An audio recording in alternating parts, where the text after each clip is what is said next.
பேசுவதற்கு முன்னால் நிறைய தண்ணி குடிக்கிறதுக்கு காரணம், நிறைய பேசணும்னு நீங்க நினைச்சு பயந்துட வேண்டாம். அதிகமா சிகரெட் பிடிச்ச சிகரெட் தொட்டா காஞ்சி போகும். அப்பப்போ நினைச்சிக்க வேண்டியிருக்கு. அதனால தான் தண்ணி குடிச்சிட்டு இருக்கேன். ஒரு 20 அல்லது 30 நிமிஷத்துக்குள்ள என்னுடைய உரையை நான் நிகழ்த்தி முடிப்பேன் என்ற உத்தரவாதத்தை உங்களுக்கு நான் தருகிறேன். நண்பர்களே, அகிலை நான் கனடாவிலே சந்தித்தேன். கனடாவுக்கு போயிருந்தேன். கனடாவுக்கு போயிருந்ததை சொல்றதுக்காக இந்த தகவல் நான் சொல்லலை. அது எனக்கும் அவருக்கும் தெரியும். ஒரு வாழ்க்கையில் மீண்டும் சந்திக்க கூடாது என்று நினைக்கிற ஒரு மனிதன் என்னை அழைத்திருந்தார் கனடாவுக்கு. ஆனால் நல்ல நண்பர்கள் அங்க இருந்ததெல்லாம் நான் படித்தேன். செல்வம் இருந்தார், முத்துலிங்கம், மகாலிங்கம், இவர்களெல்லாம் இருந்து ஒரு வழியாக என்னை காப்பாற்றி இந்தியாவுக்கு அனுப்பி வைத்தார்கள். அப்பொழுது அகிலை நான் அங்கே சந்தித்தேன். ஒரு இலக்கிய கூட்டம், ஒரு ரெஸ்டாரண்ட்ல நடந்த இலக்கிய கூட்டத்தில் அகில் வந்திருந்தார். பேச்சு அவருக்கு நான் ஒரு கடமை, அவரை பொறுத்த வரைக்கும் நான் கடமை தவறினாக இங்கே இருக்கேன். ஒரு முன்னுரை கேட்டு வந்தார். முன்னுரை எழுதவே இல்லை.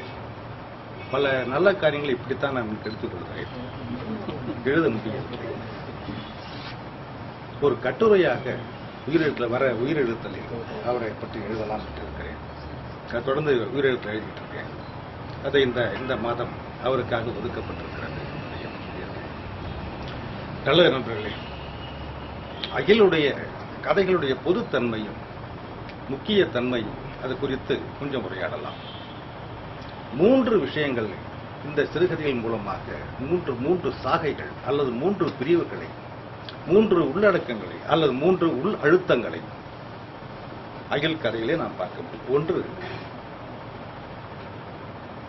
பிறந்த மண்ணையும் பிறந்த மனிதர்களையும் இழந்த சோகம். இது அவருடைய கதைகளின் அடிப்படையான தன்மை. இது முதலில் வருகிறது. இந்த நாஸ்டாலஜியா, அதுக்கு ஒரு 2000 வருஷத்து வரலாறு நம்ம கிட்ட இருக்கு. கிரேக்க பண்பாடு என்கிற ஒரு பண்பாடு அமைகிற காலத்திலே ஒடிசி எழுதப்பட்டது. ஹோமருடைய ஒடிசி எழுதப்பட்டது. ஒடிசிஸ் ஒரு மாபெரும் வீரனாக கருதப்படுகிறான். வரலாற்றில் மிகப்பெரிய வீரனாக உலகத்திலே இந்த வார் ஆஃப் ட்ராயல்லாம் நீங்க தெரிஞ்சிருக்கலாம். ஒரு மாபெரும் வீரனாக உலகம் இருக்கு. ஆனால் அந்த ஒடிசிஸ் தன் பிறந்த தேசத்தை நோக்கி போக வேண்டும் என்ற அவா உள்ளவனாக காலம் முழுக்க இருந்திருக்கிறான் என்ற அந்த விஷயம் பல பேருக்கு தெரியாம அது பதிக்கப்படலை. ஆனால் வார் ஆஃப் ட்ரோஜன் வார்ல, ட்ரோஜன் யுத்தத்திலே 10 ஆண்டுகள் அவன் வாழ்க்கையை கழிக்கிறான் உலிசஸ். அதன் பிறகு ஒரு காதலி அவனுக்கு கிடைக்கிறார். அந்த காதலி கிடைப்பதற்கு அந்த காதலியோடு அவன் 10 ஆண்டுகளை செலவு செய்கிறான். அதுல 3 ஆண்டுகள் தெய்வங்கள் சூழ்ச்சி செய்து அவன் பிறந்த ஊருக்கு போகாமல் அவன் தடுக்கின்றன. மீதி 7 ஆண்டுகள் அந்த காதலி அவனை தடுக்கிறார், சூழ்ச்சி செய்து தடுக்கிறார். அந்த 7 ஆண்டுகளுக்கு பிறகும் கூட அவளிடம் சொல்லுகிறான், அந்த காதலியிடம் சொல்லுகிறான், என்னுடைய ஊர்ல என்னுடைய மனைவி இருக்கிறாள், உன்னை காட்டிலும் அழகில் குறைந்தவள் தான், உன்னை காட்டிலும் பந்தத்திலே பணத்திலே குறைந்தவள் தான், ஆனால் என் மண்ணை சேர்ந்தவள் அவள், என் மண்ணையும் என் மனிதர்களையும் நான் மதிக்கிறேன், நான் அவட்ட தான் போவேன் என்று சொல்லிவிட்டு அவன் புறப்படுவதாக உலிசஸ் இந்த கதை ஹோமருடைய உலிசஸ் கதை போகும். இந்த பகுதியை தன் நாவலில் மிலன் குந்தேரா சொல்றார். மிலன் குந்தேரா இந்த பகுதியை எடுத்து தனது நாவலில் சொல்கிறார். மீட்சி என்ற பெயரிலே அந்த நாள் வரப்போகுது. மீட்சி, மாய மீட்சி என்ற பெயரிலே அந்த புத்தகம் வரப்போகுது. அந்த மாய மீட்சியில முக்கியமான அம்சம் என்னன்னாக்கா, செக் தேசத்தை, செக்கோஸ்லோவாக்கியாவை சேர்ந்த மிலன் குந்தேரா அல்லது அவருடைய பாத்திரங்கள், அந்த பாத்திரங்கள் நாடு கடந்து பிரான்சிலே வாழ்கிறார்கள். பிரெஞ்சிலே இருந்து கொண்டு ஒவ்வொரு நாள் காலையிலும் எழுந்து தான் எப்பொழுது சொந்த தேசம் திரும்ப போகிறோம் என்று அவனும் அவளும் உரையாடி கொண்டே இருப்பார்கள். ஒவ்வொரு நாள் காலையிலும் படுக்கைக்கு போகும் பொழுதும் கூட நாம் எப்போது சிக்குக்கு போக போகிறோம், எப்போது நாம் சொந்த தேசத்துக்கு போக போகிறோம் என்று பேசிக் கொண்டிருப்பார். அப்படி போவதற்கான வாய்ப்பு அவர்களுக்கு கிடைக்கிறது. இந்த நாவல் தான், அந்த நாவல் தொடங்குற இடம் தான். வில்லியம் குந்தராவுடைய உலகத்தின் மிக சிறந்த நாவல்களில் ஒன்று. அவர்கள் போகிறார்கள். 3 மாதங்கள் கூட சொந்த மண்ணிலே அவர்களால் இருக்க முடியவில்லை. ஏனென்றால் மாபெரும் சிதைவு ஒன்று அந்த கிராமத்தையே புரட்டி போட்டு மிகப்பெரிய காயத்தோடு ஊர் திரும்புகிறார்கள் அவர்கள் என்று அந்த நாவல். அப்படி போகிற பொழுது சொந்த தேசத்தை காதலிக்கிற, சொந்த தேசத்தை பார்க்கிற, சொந்த மண்ணை பார்க்கிற ஆவல் கொண்ட பாத்திரமாக ஆதி பாத்திரமாக்கிய இந்த குடிசையை அவரிடத்தில் குடிசையிலிருந்து தன் பாத்திரம் வரை யாரெல்லாம் இப்படி புறக்கணிக்க எஸ்எல் இருந்தார்கள், வெளிநாடு வெளியேற்றப்பட்டவர்கள், நாடு கடத்தப்பட்டவர்கள் என்றெல்லாம் அவர் குறிப்பிட்டுக் கொள்கிறார் இந்த நாவல். அதற்கு நிகரான கதை அகில் எழுதிய கூடுதல் சேர்ந்த போது என்ற கதை. அது ஒரு நல்ல கதை. நாடு கடத்தப்பட்ட ஒருவர் திரும்ப நாட்டை சிந்திக்கிற ஒரு வகையான கதை. அந்த புத்தகத்துக்கு தலைப்பும் கூட அதுதான்.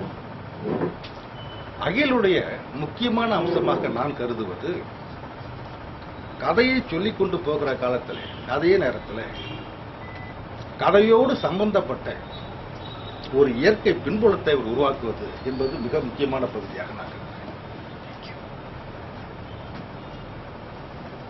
முதியோர்களை பற்றி பேசுகிற பொழுது முதியோர்களை பற்றி பிளாட்டா பேசுறது இல்லை, அப்படி பேசக்கூடாது. பிளாட்டா பேசுகிற பொழுது அது கலை வெளிப்படையே கிடையாது. இப்போ நீங்க சங்க இலக்கியத்தை படித்தவர்களுக்கு தெரியும், ஒரு வீட்டுடைய என்ட்ரன்ஸ் எவ்வளவு உயரம் இருக்குன்னு சொல்லிட்டு எழுதணும். ஒரு கவிஞன் எழுதணும். ஒரு இன்ஜினியர் எழுதும்போது 70 அடி உயரம் 20 அடி அகலம்னு எழுதலாம். ஆனா கவிஞன் அப்படி எழுத முடியாது. கவிஞன் அப்படி எழுதலாம், கவிஞனா இருக்க மாட்டாங்க. இப்ப இருக்கலாம், நமக்கு தெரியும் யாரும் அப்படி பண்ணிட்டு இருக்காங்க. என்ன சொல்றான் சங்க கவிஞன், என்ன சொல்றான் தெரியும். ஒரு வளர்ந்த பெரிய யானையில் ஒருத்த உட்கார்ந்துகிட்டு அந்த தேசத்து கொடியை பிடிச்சுக்கிட்டு இடிச்சு கொள்ளாம உள்ள போற அளவுக்கு பெரிய வாசல் நெடுங்கல்வாடியில். இதுதான் கவிதை வெளிப்பாட்டு முறை. டான் டான் டான் என்று 8 மணி அடித்தது அப்படின்னு எழுதுறாங்க. அதை 40 60 எழுதுவான், 60 80 இப்பவும் எழுதுறான். டான் டான் என்று 8 மணி அடித்தது. இப்ப மணி அடிக்கிற சத்தம் எந்த மணியும் வேலை செய்யறது, எந்த மணிய. ஒரு காலத்துல மணி இல்ல, வாட்சி இல்லை, அவங்ககிட்ட ஆட்சி இல்லை, மணியை வச்சு பார்த்துக்கிட்டு இருந்தாங்க. சங்கு ஊதத்தை வச்சுக்கிட்டு நேரத்தை கணிச்சுக்கிட்டு இருந்தாங்க. இப்ப டான் டான் எங்கேயும் அடிக்கிறதே இல்லை. எப்படி எழுதலாம்னாக்க, பிள்ளைகள் பள்ளிக்கூடம் புறப்பட்டு போகும் நேரம் ஒரு 7 7:30 8 அப்படி எழுதணும். அதுதான் கலை வெளிப்பாடு. எழுத்தால் கலைஞன் என்பவன் அப்படித்தான் ஒரு விஷயத்தை சொல்லும். அகிலுக்கு அந்த அந்த அந்த அந்த அந்த திறமை வாய்த்திருக்கிறது. இதற்காக நாம் முயற்சி அடைகிறோம். வயோதிகளை பற்றி சொல்லுகிற பொழுது, மரத்திலிருந்து விழுந்த சருகுகள் பறந்து கொண்டிருந்தன. அவர்கள் வயதானவர்கள். சருகுகளை சொல்லுகிற பொழுது சொல்லிவிட்டு ஒரு கதையில, அந்த கதையை நான் பொதுவாக பேரு சொல்ல முடியாது, ஒட்டுமொத்தமா அந்த கதை உலகம் ஒரு நாவலின் அத்தியாயம் போல இருக்கின்றன அந்த கதைகள் இல்லையா? இதை ஒரு படிய நாவலாக மாற்றலாம். நாவலின் ஒரு அத்தியாயம் போல இருக்கிறது இந்த கதை. அந்த சருகுகளை பற்றி சொல்லுகிற பொழுது, சருகுகள் என்று படிக்கிற பொழுதே எதுக்கு இங்கே சருகுகளை பற்றி சொன்னாரு அப்படின்னு ஒரு கேள்வி. முதியோர்களை பற்றி சொல்ல போகிற அடுத்த உடனே அந்த சருகுகளை போல முதியோர்கள் சொல்லல, சொன்ன கதை அபத்தம். ஓமை ஓமை எல்லாம் இப்ப கிடையாது. ஓமை சொல்ல வேண்டிய அவசியம் இல்லை. ஓமையை உருவகமா மாற்றணும். உருவகத்தையும் கடந்துட்டான். இப்போ தமிழ்ல அதுவும் கடந்து போச்சு. இமேஜரிஸ் தான் இருக்கு. ஆக அது போன்ற கலை வெளிப்பாடு இன்னொரு அற்புதமான இடம் நான் சொல்றேன். அது அகிலுடைய கதையில் தன் குடும்பம், தன் மனைவி, தன் குழந்தை அனைத்தையும் இழந்து சித்த பிரமை பிடித்த ஒரு கதாநாயகனை அறிமுகப்படுத்துகிறார் அகில். அவர் அந்த கதாநாயகன் ஒரு தெருவில் அப்படி போயிட்டு இருக்காங்க. செருப்பு போட கூட மறந்து தன்வயப்பட்டிருக்கிற ஒரு கதாபாத்திரமா செருப்பு போடாம அந்த கனடிய பாதையில போயிட்டு இருக்காங்க. அப்பொழுது ஒரு கார் இடிச்சிட்டு நின்று அப்புறம் தொடர்ந்து போகுது. அந்த பிரேக் போட்ட பகுதியை வந்து ஒரு பார்க்கிறார். அதான் கதாபாத்திரம் பார்க்கிறார். அங்க ஒரு உயிர் துடிப்பதை பார்க்கிறார். கிட்ட போய் பார்க்கிற பொழுது ஒரு பறவையின் மீது அந்த கார் ஏற்றி கொல்லப்பட்டு விட்டது. கொல்லப்படுகிறது அந்த பறவை செத்துக் கொண்டிருக்கிற அந்த பறவைக்கு செத்துக் கொண்டிருக்கு இல்ல சார்? குருவி குருவிக்கும் பறவைக்கும் வித்தியாசம் இருக்கா? இல்ல குருவி பார்க்க முடியல. பறவை குருவி வித்தியாசம் இருக்கு இல்லையா? குருவி பறப்பது எல்லாமே பார்க்க முடியும். இப்படி எல்லாம் கூட பார்க்க முடியும்னு எனக்கு தெரியும். இல்ல பறவை எழுத்து வேர்கள் கூட இருந்தாங்க, மொழி வளர்ந்தானே. ஓகே ஓகே, பறவைகள் வேறு குருவிகள் இருந்தது அவங்க ஒத்துக்கிறேன். அது ஒரு பகுதி. ஒரு குருவி துடித்துக் கொண்டிருந்தத இவர் கிட்டத்துல போய் அந்த குருவின் உயிர் அடங்கி கொண்டிருக்கிறது. மீண்டும் ஒரு கார் வந்தா அது மேல ஏற்றி அது குழகுழன்னு ஆகும். ஆகவே பக்கத்துல ஒரு அட்டையை எடுத்துக்கொண்டு வந்து அந்த குருவி, இறந்த குருவியை எடுத்து ஒரு ஓரமா வைக்கிறார். தனது இணை செத்து போய்விட்டது என்று உணர்ந்த அந்த இணை பறவை, அது ஆணோ பெண்ணான்னு தெரியாது, பறவைகள்ல வந்து ஆண் பெண் பார்க்க முடியாது. அந்த இணை பறவை செத்து போன தன் துணை பறவைக்காக அழுது அப்படியே சுத்தி சுத்தி சுத்தி வந்து தவிக்கு. என்ன பண்றதுன்னு தெரியல பறவைகளுக்கு என்ன பண்ண முடியும்? இந்த அருமையான சூழலை சொல்லிவிட்டு பிளாஷ்பேக்ல அந்த குடும்பத்தின் நிகழ்ச்சிக்கு ஷெல் விழுந்து மனைவியும் குழந்தையும் தவறி போன ஒரு சூழலை வர்ணிக்க போகிறார். அந்த கதை அதை நோக்கி போகுது. தன் குடும்பத்தை இழந்த கோடிக்கணக்கான லட்சக்கணக்கான தமிழர்கள், ஈழ தமிழர்களுடைய வாழ்க்கையின் ஒரு ரெப்ரசன்டேஷன். ஒன்னும் கேட்டா முள்ளிவாய்க்காலை பற்றி 3 கதைகள் இருக்கின்ற முள்ளிவாய்க்கால் இருக்கு. அது ஒரு கதை. கூடு சேர்ந்த போது என்பது கதை. அந்த கூடு சேர்ந்த போது என்ற தலைப்பே கூட பறவைகளை பற்றி, குருவிகளை பற்றி சிம்பிளா சொல்ற. ஆக ஒரு தேர்ந்த கலாரூபமான ஒரு விஷயம். இந்த மனோபாவம் தான் இலக்கியம் வடிவமைக்கணும். இன்னும் 10 நிமிஷம் பேசலாம். இந்த மனோபாவத்தை வடிவமைக்கணும், அதுதான் முக்கியம். கலைஞனுடைய முக்கியமான பகுதி வந்து கதை எழுதுறது மட்டுமல்ல, கதையின் மூலமாக சில விஷயங்கள், சில மனோபாவங்களை உருவாக்கும். அண்மையில ஜஸ்டிஸ் சிவான்னு ஒருத்தர், நீதிபதி சிவான்னு ஒருத்தர் பிரெஞ்சு அரசாங்கத்தில் பணியாற்றி அண்மையிலே ஓய்வு பெற்றார். அவர் ஒரு புத்தகம் இருக்கார். அண்மையில் தான் படிச்சேன். பிரெஞ்சில் வந்தது, பிறகு தமிழ்லையும் வந்தது. அதில் ஒரு சம்பவத்தை நினைவு கூறுகிறார். சிவா சின்ன பையனாக, ஒரு 12-13 வயசு பையனாக SSLC பரீட்சைக்கு தயாராகிட்டு இருக்காங்க. இரவும் பகலமா கடுமையா பாடுபட்டு படிச்சுட்டு இருக்காங்க. அப்போ அந்த பாரதி பாண்டிச்சேரியிலே குறிப்பிடுகிற அந்த மாபெரும் புயலும் மழை 1916ஆம் ஆண்டு ஒரு வார காலம் மழையும் புயலுமாக வந்து இந்த ஊரையே சிதைத்து புரட்டி போயிட்டு. பாண்டிச்சேரி வந்து பாண்டிச்சேரியில புதுச்சேரி புதுசா உருவாக்கப்பட்ட சேரி புதுச்சேரியில எங்கு பார்த்தாலும் மரங்களா இருக்கும். அதுவும் குறிப்பா பூவரச மரங்களா இருக்கும். அந்த புயலுக்கு வந்த பிற்பாடுதான் மரங்கள் எல்லாம் போச்சு. சரி, இப்போ 7 நாள் இந்த மழைக்கு பிற்பாடு, புயலுக்கு பிற்பாடு பாரதியார், பாவேர் ஐயரும், அரவிந்தர், இந்தியா பத்திரிகை ஆசிரியர் அந்த ராமனுக்கு ஆச்சாரியார், அதான் ஒரு ஆச்சாரியார், இந்த ஒரு 7-8 பேர் இலக்கியம் சம்பந்தப்பட்டவர் வீட்டை விட்டு புறப்பட்டு என்ன பண்றாங்க? வீடுதோறும் அரிசியும் பருப்பும் தண்டி சமைத்து பொட்டலமாக ஆக்கி பாதிக்கப்பட்ட ஏழைகளுக்கு குடியானவர்களுக்கு கொடுத்து கொண்டு போவதற்காக வெளியே வருகிறார். அப்போ இந்த சிவா வெளியே நிற்கிறான், சின்ன பையனாக. பரீட்சை வந்து நாளைக்கு பரீட்சை, இன்னைக்கு வந்து தயாராகணும். கரண்ட் இல்லை, ரொம்ப சிரமப்பட்டு சிவாவுடைய அப்பா பாரதிக்கு ஃப்ரெண்டு. பாரதியா சிவாவை பார்த்து, என்னடா உங்க அப்பா இருக்கானா? அப்பா வெளியே போயிருக்காரு. நீ என்ன பண்றீங்க? நான் சும்மா தான் இருக்கேன். சும்மா இருக்கா வாடா. எங்க எங்க எங்க எங்க ஐயா அப்படின்னு அவன் கேட்கறான். இவ்வளவு பெரிய மழை வந்து மக்கள் எல்லாம் கஷ்டப்பட்டு இருக்காங்க, நீ இப்போ வீட்டு வாசல் எப்படி இருக்கலாம், நீ புறப்படு அப்படின்னு இருக்காரு. நாளைக்கு பரீட்சை கிடக்குறா. பரீட்சை அடுத்த வருஷம் எழுதலாம் பா என் கூட.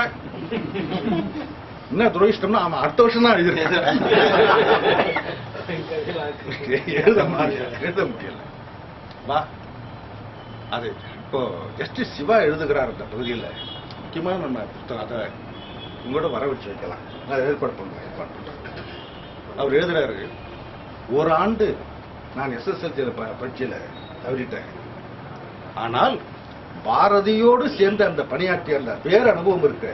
அந்த பேர் அனுபவம் தான் நான் மனிதனாக மாறுவதற்கு பெரும் உபயோகமாக இருக்கிறது.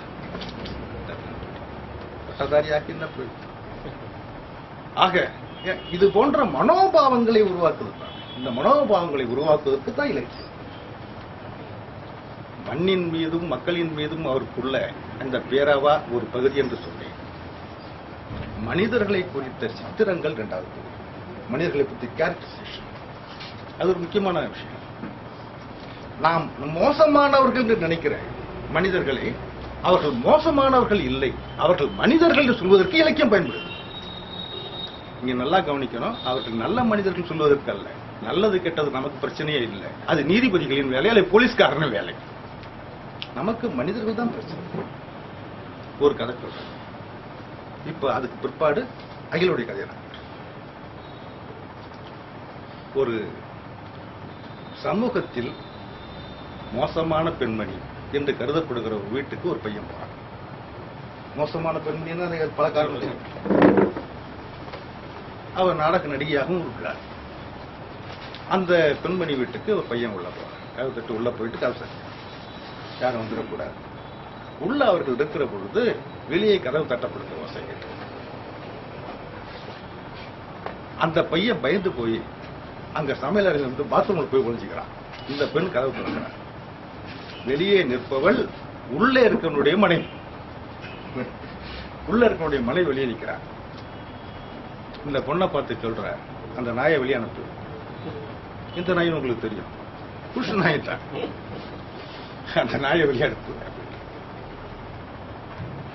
இங்க யாரும் இல்லையே. பொய் சொல்லாதே, அவன் உங்களுக்குள்ள தானே இருக்கு. அவளை வெளியே அனுப்பு, அவனை வெளியே அனுப்பு. கூடவே இன்னொரு காரியம் பண்ணணும். இது வரைக்கும் அவன் வாங்கின சம்பளத்தை எல்லாம் உங்ககிட்ட வந்து கொட்டி ஏகப்பட்ட நகைகளையும் நெட்டுகளையும் கொண்டாந்து கொட்டினானா அதையும் சேர்த்து கொண்டான் அப்படின்னு சொல்றேன். இதுக்கிடையில ஒரு பெரும் கூட்டம் வேடிக்கை பார்க்க. வேடிக்கை பார்க்கறதுக்கு உலகத்துல எல்லா நாட்டிலையும் ஆட்கள் இருப்பான். வடிவேல் உதவாங்க போறான்னாக்கா உடனே 10 பேர் வருவாங்க. திடீர்னு முளைச்சு 10 பேர் சேர்ந்து ஒழிப்பாங்க. அது மாதிரி அந்த பெண்மணி பேசிக் கொண்டிருக்கிற பொழுதே ஒரு 20-30 பேர். இவன் வந்து பஞ்சாயத்து பண்றான். குடும்பம் பாவம், குடும்பத்து பொம்பளை வந்து கேட்குது, அந்த நகை நட்டெல்லாம் குடும்பம். இந்த எந்த விவகாரம் எவளுக்கும் தெரியாது, எந்த விவகாரம் எவனுக்கும் தெரியாது. ஆனாலும் பஞ்சாயத்து பண்றான். நகையை கொண்டாந்து அவமானமாக அப்படியெல்லாம் ஒண்ணுமே இல்லாம ஒரு பைசா கொடுத்தது இல்லை. அந்த பையன் வருவான் போவான், ஆனா எனக்கு பணம் எல்லாம் கொடுத்தது இல்லை. உள்ள வெளிப்படையா சொல்ல போனா நான் நேசிஞ்ச பாவத்தை தவிர வேற எந்த பாவம் பண்ணதில்லை. அதனால கேட்கிறேன், அற்புதமான கேட்கிறேன். ஒரு பாவம் பண்ணதில்லை. சரி, அதெல்லாம் இருக்கட்டும், நகையை கொண்டாந்து கொடு அப்படின்னு இவ சொல்றாங்க. யாரும் மனைவி உள்ள போயிட்டு கொத்தா கொஞ்சம் நகையை கொண்டாந்து எடுத்துன்னு போட்டு இவ்வளவுதானா? அவனை தேடி போலீஸ் வந்திருக்கு. ட்ரெஷரியில கையாளிட்டான். பணம் வந்து இப்ப போலீஸ்காரன் அரெஸ்ட் பண்ண போறான். என் நகை எல்லாத்தையும் கொடுத்தா தான் அவனுக்கு மீட்க முடியும். திரும்ப உள்ள வர இந்த டிராயரை திறக்கிற இருக்கிற எல்லாத்தையும் கொண்டு போய் முன்னால கொட்டி எடுத்துன்னு போறீங்க. அந்த மனைவி அப்படியே குனிஞ்சு ஒண்ணு எடுத்து பொறுக்கி போட்டுட்டு இன்னும் நிறைய இருக்கு, அப்புறம் வந்து பேசுறான் அவன்கிட்ட அப்படி போயிடலாம். புருஷன் உள்ள இருக்கானா இல்லையான்றத பத்தி எல்லாம் கவலை. நகைத்தான் மிகவும் அவமானப்படுத்தப்பட்டு கதவு சாத்திட்டு உள்ள வர்றான். உள்ள வந்து அவன் வந்து அப்ப வெளியே வரான். இந்த பாத்ரூம்ல இருந்து வெளியே வரான். போயிட்டாளா சொல்லிட்டு அவன் மனைவி நடந்துகிட்ட நிறைய பத்தியா நல்ல பெண் வந்து இப்படி எல்லாம் நடந்துவாளா, ஐயா அவளை நினைக்கவே எனக்கு கூச்சமா இருக்கு, கூசுது அப்படின்னு சொல்லிட்டு யாரு இந்த காதலி, இந்த நடிகை சொல்ற. அதுக்கு அவன் சொல்றான், என் மனைவி உத்தமமானவ, அவளை பத்தி நீ வந்து சர்டிபிகேட் கொடுக்குறியா, மோசமான பெண்ணாக்கி நீ வந்து என் மனைவியை பத்தி பேச, என் மனைவி உங்ககிட்ட வந்து பேசும்படியாக நின்று போச்சு அப்படின்றான். இந்த வார்த்தை தாங்க முடியாமல் அவ கேட்கிற, உன்னோடு சேர்ந்த இந்த பழக்கத்துல வாழ்க்கையில என்னைக்காவது ₹1 நீ கொடுத்துருப்பியா, என்கிட்ட வாங்கிட்டு போனவன் தாண்டா நீ, ₹1 கொடுத்துருப்பியா வாங்கிட்டு போன, இப்படி வந்து நடந்து போச்சு அப்படின்னா சொல்றான். அவன் திரும்பவும் சொல்றான், ஒரு பத்தினி உன் வீட்டு வாசல்ல நிற்கும்படியாக ஆயிடுச்சு. அவள் இந்த வார்த்தை பொறுக்க முடியாமல் தான் படுக்கையில் விழுந்து அழத் தொடங்குகிறார். இதுக்கு என்ன தலைப்பு வைக்கலாம் சொல்லுங்க, என்ன தலைப்பு வைக்கலாம்?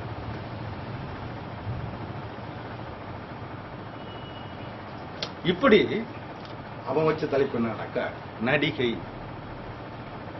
நல்லா இருக்குல்ல, நடிகை. யார் நடிகை?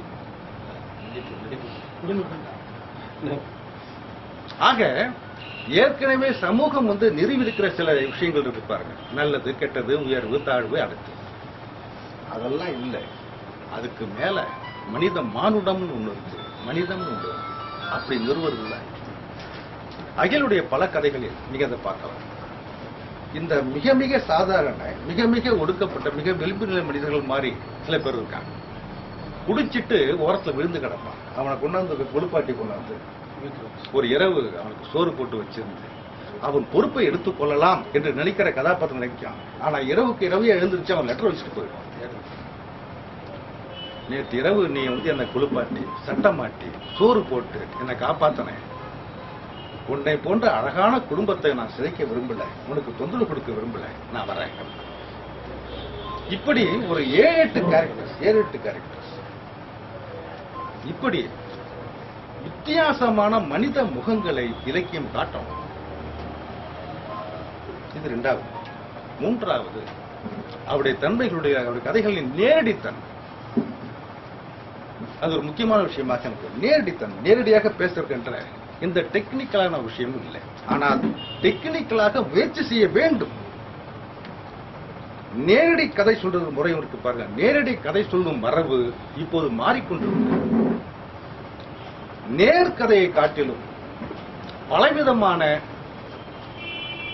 பரீட்சார்த்த முறைகளை பயன்படுத்தி பரீட்சார்த்தங்களை பயன்படுத்தி கதை சொல்லும் முறையை எழுத்தாலும் கை கொள்ள வேண்டிய காலம் அது கடந்துட்டோம். இந்த நேரடியான கதை சொல்லும் முறையை ஏன் கவிதைகள் கூட இல்லை, கவிதைகள் கூட நேரடி கதை சொல்லுகின்ற நேரடி முறை மாறிக்கொண்டு வருகிறது உலகம் முழுக்கவே. ஆகவே அது போன்ற முயற்சியிலும் ஒரு எழுத்தாளர் ஈடுபடுவது என்பது கோரிக்கையாகத்தான். நீ இப்படித்தான் எழுதணும் யாரும் சொல்ல முடியாது. ஒரு எழுத்தாளர் இப்படித்தான் எழுதணும்னு சொல்லிட்டு யாருக்கும் சொல்லவே முடியாது. அது அவருடைய சொந்த அவருடைய பர்த் ரைட் மாதிரி, அது எழுத்தாளருடைய உரிமை. ஆனால் அகிலால் அதை செய்ய முடியும் அப்படின்னு நமக்கு தோணும், அது செய்ய முடியும் அப்படின்னு சொல்லிட்டோம். ஆக அகிலின் கதைகள் ஒன்று ஊரை பற்றி மிக வருத்தத்தோடு அனுசரணையோடு அந்த இழந்து போன பழைய வாழ்க்கை அது மீண்டும் வராது, அது மீண்டும் வராது. இழந்ததுதான். மீண்டும் ஒரு புதிய தேசத்தை நீங்கள் நிர்மாணம் செய்ய முடியாது. ஏனென்றால் நிர்மாணம் செய்வதற்கு அங்கு ஆட்கள் இல்லை, மனிதர்கள் இல்லை. முழுக்கவே சிங்களமயமாக போகின்ற சிங்களமாக மயமாகிக் கொண்டிருக்கிற ஒரு தேசமாக அது மாறிக்கொண்டிருக்கிறது. மீண்டும் நீங்கள் உருவாக்க முடியாதது ஒன்றும் இல்லை. புதுசா 45க்கு பிற்பாடு ஒரு நாடு ஏற்பட்டது இல்லையா, இஸ்ரேல் வந்து உருவாக்குறானுங்கல்ல, ஒரு யூத மொழியை வந்து செத்து போயிட்டு இருந்த ஒண்ணுமே இல்லாத யூத மொழியை புதுசா உயிர் கொடுக்கிறாங்கல்ல, முடியும். ஆனால் மிக நீண்ட காலம் எடுத்துக் கொள்ளுகின்ற மிகப்பெரிய பணி அது. உலக நாடுகள் முழுக்க நமக்கு அது உதவிகரமாக இருக்கும் பட்சத்திலே புதிய ஈழத்தை உருவாக்க முடியும். அதை நோக்கித்தான் உலகம் போய்கொண்டிருக்கிறது, அதை நோக்கித்தான் சிந்தனை போய்கொண்டிருக்கிறது. ஆனால் அதற்கு முன்கூட்டி அகில் அதற்கான பணியை செய்திருக்கிறார் என்று நான் கருதுகிறேன். புலம்பெயர்ந்த தமிழர்கள் மத்தியிலே இந்த தமிழ் உணர்வை இப்ப எழுதி கொண்டிருக்கிறார்களே அவர் அத்தனை பேரும் வணக்கத்துவர்கள், மரியாதைக்குரியவர்கள். ஏன் என்று கேட்டால், புலம்பெயர்ந்த தமிழர்களுடைய 2ஆம் தலைமுறைக்கு தமிழ் தெரியல. பல குடும்பங்களுக்கு தமிழ் தெரியல. அந்த பையன்களுக்கு தமிழ் தெரியாது. தமிழ் என்பது நமது தாய்மொழியாக இருந்ததாம் அப்படின்னு படிக்கிறான் அவன். 3ஆம் தலைமுறை வந்து விட்டு 4ஆம் தலைமுறைக்கு தமிழ் என்பது ஒரு காட்சி சால் இருக்கின்ற பொருளாக, தமிழ் இலக்கியம் என்பது காட்சி சால் இருக்கிற பொருளாக. அதுதான் மிகப்பெரிய சவாலாக உலகம் முழுக்க இருக்கிற புலம்பெயர்ந்த தமிழர்கள் மத்தியில் இருக்கிற பிரச்சனை. இந்த பிரச்சனைகளுக்கெல்லாம் தீர்வு எழுதுவதை தவிர ஒரு ஒன்றும் இல்லை. எழுதுவதும் பேசுவதும் இது போன்ற இலக்கிய முயற்சிகளை அடுத்த தலைமுறைக்கு கொண்டு செல்வதும் தான் மிக முக்கியமான பணியாக இருக்கும் என்று நான் நினைக்கிறேன். அகில் அவர் வாழ்க்கை வடுக்களை, மனசில் ஏற்பட்ட காயங்களை சொல்லியிருக்கிறார். அதை நன்றாகவே சொல்லியிருக்கிறார். இதில் உள்ள ஒரு 10-12 கதைகளில் ஒரு 3 கதைகளை ஆங்கிலத்தில் மொழிபெயர்த்து ஒரு சர்வதேச தரத்துக்கு அனுப்பி வைக்கிறார்.